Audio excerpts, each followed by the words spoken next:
Hi friends, പുതിയൊരു വീഡിയോയിലേക്ക് എല്ലാവർക്കും സ്വാഗതം. കമലാമ്മയും മാഷൊക്കെ വിക്രമിൻ്റെ കാര്യാഴ്ച വിഷമിക്കുന്നുണ്ട്. അപ്പോൾ വേദയാണെന്നുണ്ടെങ്കിൽ ഒരു കാര്യം തീരുമാനിക്കുകയാണ്. എങ്ങനെയെങ്കിലും വിക്രമിൻ്റെ മനസ്സ് ശ്രീനിവാസൻ സാറിൻ്റെ ഒരു ഭാഗത്തു നിന്നും തിരിച്ചു കൊണ്ടുവരണം എന്നുള്ള രീതിയിലേക്ക് എത്താണ് കേട്ടോ വേദയുടെ തീരുമാനം. വേദ ഇങ്ങനെ ആലോചിക്കുന്നുണ്ട്, എങ്ങനെയെങ്കിലും കുറച്ച് നാൾ വിക്രമിനെ ശ്രീനിവാസൻ സാറുമായി അടുപ്പിക്കാതെ നിർത്തണം, അതിനെന്തെങ്കിലും ചെയ്യണം എന്നൊക്കെ. അങ്ങനെ കമലാമ്മ പറഞ്ഞാൽ മാത്രമേ വിക്രം അനുസരിക്കുള്ളൂ എന്ന് വേദയ്ക്ക് അറിയാം. അപ്പോൾ അമ്പലത്തിൽ പോയിട്ട് കുറച്ച് വഴിപാടുകളൊക്കെ ചെയ്യണം എന്ന് പറഞ്ഞിട്ട് അപ്പോൾ വേദ പറഞ്ഞിട്ട് അമ്പലത്തിൽ വന്നാൽ മാത്രം പോരാ, ഞാൻ പറയുന്ന വഴിപാടുകളൊക്കെ ചെയ്യാൻ വേണം എന്നൊക്കെ പറഞ്ഞിട്ടാണ് കേട്ടോ വിക്രമിനെ അമ്പലത്തേക്ക് കൊണ്ടുപോകുന്നത്. വിക്രമും വേദയും നന്ദിനിയും ശ്രീജയും കൂടിയിട്ടാണ് അമ്പലത്തിൽ പോകുന്നത്. അപ്പോൾ പൂജാരി വന്ന് ചോദിക്കുന്നുണ്ട്, ഇയാളാണ് വഴിപാട് ചെയ്യുന്നതെന്ന് ചോദിക്കുകയാണ്.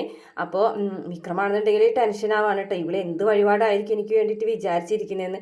അപ്പോൾ വിക്രമിനോട് വേദ പറയുന്നുണ്ട്, അതൊക്കെ പോയി കുളിച്ചിട്ട് വായു, കുളിച്ച് വന്നിട്ട് പറയാമെന്ന് പറയുകയാണേ.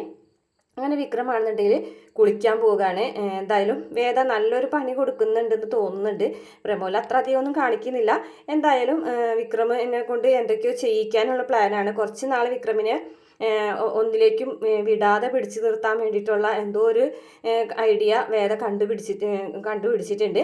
അതിന് വേണ്ടിയിട്ടാണ് ഈ അമ്പലത്തിൽ കൊണ്ടുവന്നിട്ട് ഈ വഴിപാടുകളൊക്കെ ചെയ്യിക്കുന്നത്. ഇതേ സമയം പൂജാരി ചോദിക്കുന്നുണ്ട്, നിങ്ങൾക്ക് ആർക്കെങ്കിലും എന്തെങ്കിലും വഴിപാടുണ്ടോ എന്ന് ചോദിക്കുമ്പോൾ ഉണ്ട്, നന്ദിനി അടുത്തേക്ക് ഉണ്ടെന്ന് പറഞ്ഞിട്ട് നന്ദിനിയാണെന്നുണ്ടെങ്കിൽ ഇതൊന്നും അറിഞ്ഞിട്ടില്ലട്ടെ, എനിക്കൊന്നും ചോദിക്കാൻ കേട്ടോ. അപ്പോൾ നന്ദിനിനെ കൊണ്ട് അടിപ്രദക്ഷിണം ചെയ്യിപ്പിക്കുന്നുണ്ട് കേട്ടോ വേദ. ഇത്രയാണ് പ്രമോൽ കാണിച്ചിട്ടുള്ള വീഡിയോ. ഇഷ്ടപ്പെട്ട ചാനൽ സബ്സ്ക്രൈബ് ചെയ്യണേ.